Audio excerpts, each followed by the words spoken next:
Besides sending the police, you might want to send an ambulance or a hearse.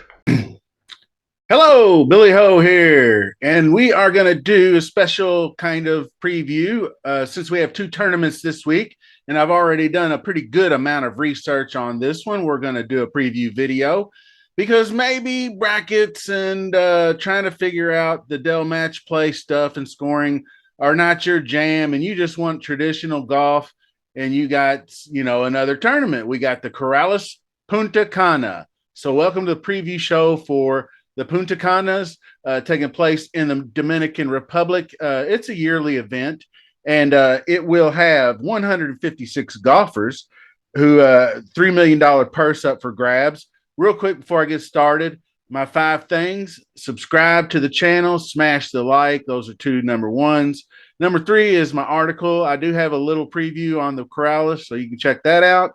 And don't know if we'll have a DraftKings contest for this one, but we're going to have one for. So just join the contest. I'll have it. It'll probably be match play, but you never know. One of our members will probably do, if you're in the league, we'll do a contest for Punta Cana. I probably would be confident of that. So join the Discord too. I got another link in there. So we got a lot going on, a lot of good dudes. We'll be doing some really, really good strategy sessions this week with the brackets and, trying to figure out pods and all that good stuff. So, but Corrales champ, 156 golfers, like I said. It is not a typical off-field event because match play only gets the top 64 golfers. There's a lot of other golfers, and we're going to take a look at them. So the golf course is the Corrales Country or Corrales Golf Club, I think is what it's called. And it is Tom Fazio designed, 7,670 yards, and I believe it's a par 71. I want to say. I can't think of it off the top of my head, but it is all paspalum grass. The course might seem long, but the ball travels much farther in the tropical conditions out there in the DR. So you're going to see, we're going to show you a couple holes here in just a second. So we'll take a look at that. Early weather, it is usually windy conditions because it is a coastal course. It's right on the tip of the one part of the DR. And the early weather looks pretty good, actually. It doesn't look anything crazy. Double digits to mid teens, maybe sustained winds, and probably somewhere in the neighborhood of mid 20s gusties. So it's not going to be like nothing out of hand, like 50-mile-an-hour gusts or anything like that. So that's good. And now we're going to take a look at some of the holes. We'll talk about some stats and some players. So let's get it started.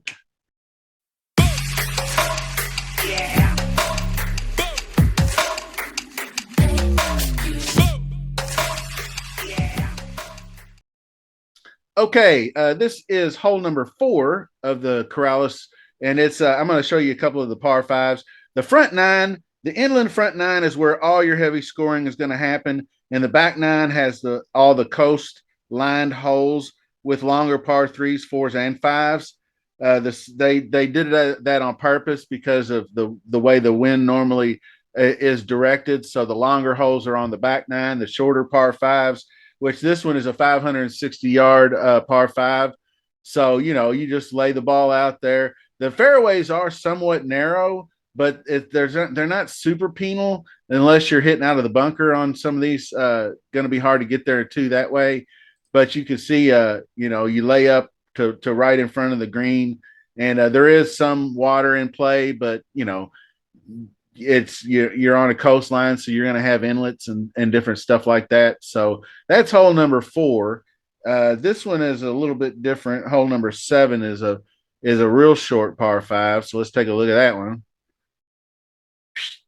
And you can see this is just kind of a layup shot over to the ocean, and then you're home in 2. Pretty much, it's going to take some good short. We're going to talk key stats in just a moment, but you can see how it's going to take some around the green skills to get things done around this course. So let's take a look at a little shorty par 3 here. And this one is, you can see a little inlet water there. And so this is the shot they're going to be looking at, beach on your left. and a little bit of beach in front right. That's a kind of a little tough little hole location, but neat little par three there. And on the back nine is where we got monsters. So this is hole number 11, which is a long par three, but it should be wind at your back. You can see how it's 265 yards. So, and a lot of water in play to the right and in front of you and everything. So, pretty good distance there to get there. And this is number 12, which is a 620-yard par five, which seems long, and it is. And it might take three shots to get there, depending on how much the wind is helping. But you can really just kind of grip it and rip it here and just drive it out there. Plenty of room, plenty wide, and then you can give it a good ripper, or you can lay up. Either way, you got a little bit of bailout area here, so that's kind of what you're looking at as far as this course goes.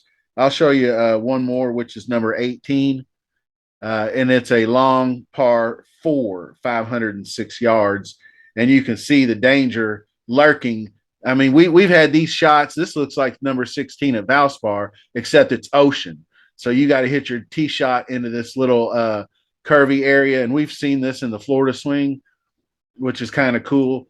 But this is a coastal, so you lay it out here, and then you got the water to the right and the ocean to the right. So that's a good closing hole. It's been some exciting type stuff. So I'm looking forward to it. And so just general model stats, if you want to talk stats, key stats and whatnot. Total driving, really, because you need to be accurate, but distance does help. Strokes gained approach and mid wedges and mid irons all alike, depending on how the wind's blowing. Just you got to be really solid on approach because the greens, the course is relatively small and undulating slopes. So good iron play is always essential. Good short game is always essential. Of course, you have to make putts, but course management. The long par fives, and there are fairly long. They can play short par threes, tight par fours. So you're going to need a strategic approach, and experience helps here. Guys that have played this course year in and year out. And so, speaking of which, let's look at some players, and we see up here, and I believe it is sorted. I want to make sure we're sorted by projected points here, which I do believe we are. So Ryan Garrard, there's the worst guys. We're not gonna look at them first. Ryan Garrard is projected for the most points, and he's an up and comer. I don't know a lot about him, but you got right underneath it Wyndham Clark, and I guess he's going to go ahead and play this tournament next week. It may depend on what happens at the Valspar, because if he like somehow wins, it's possible that he might take this week off.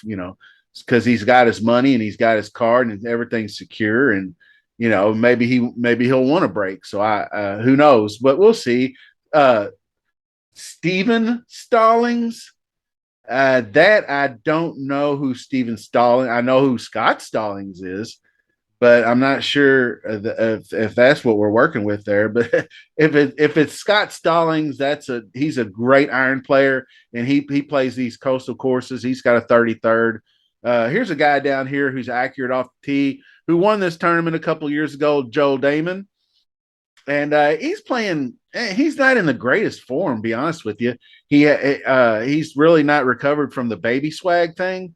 He had a kid earlier in the year, somewhere around the West Coast swing. So I don't know if he's just getting his stuff together. But there's your boy right there. This guy's going to be probably really popular, Dylan Wu. Playing very good golf all over the place, and he plays good at coastal type tracks. So he's really into form. He made the cut here first time out last year, so he'll probably be a popular guy. Ben Martin will be a popular guy, runner up last year at this tournament, playing well. I played him at Valspar this week, and he didn't really totally let me down, but he's not really big DraftKings scorer. He had like 6 birdies, 6 bogeys, and 12 pars or something like that in and so nothing really bad, but nothing really good. So he only had like 38 points, I think, after the weekend or something. It was really weird.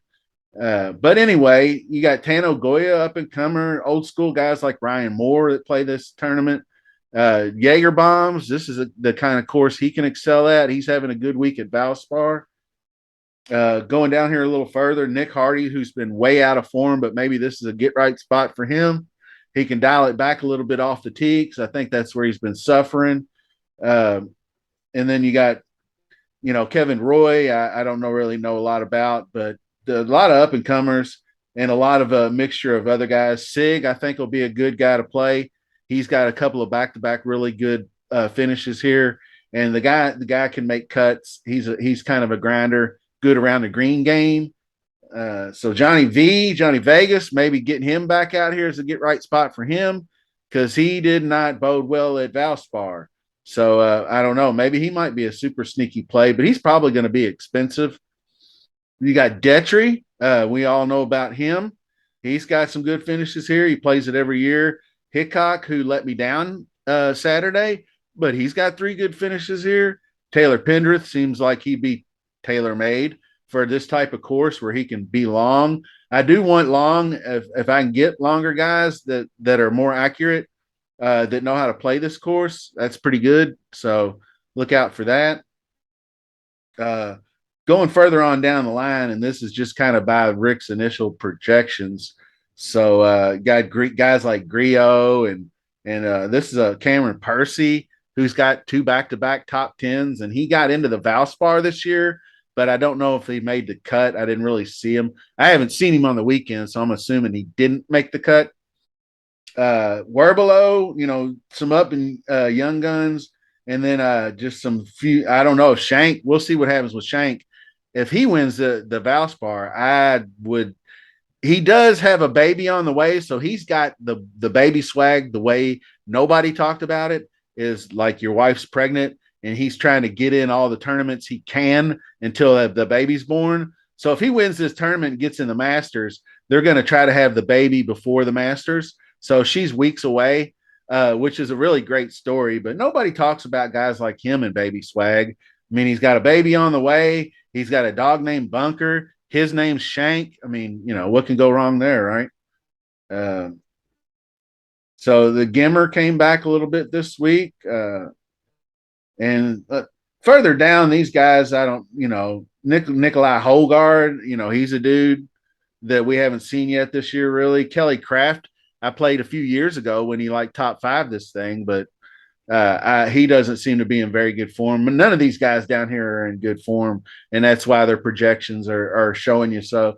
But Ryan Brim, I don't know. He actually popped in the first round leader category of Valspar, so he might be worth a look. He's made both cuts when he's played here, so if he's got that driver under control, he hits it a ton. So he might be worth a look as well. Mark Hubbard, Johnny Birdman. The Birdman is always good for these types of coastal events because he plays very few. He's got that temporary.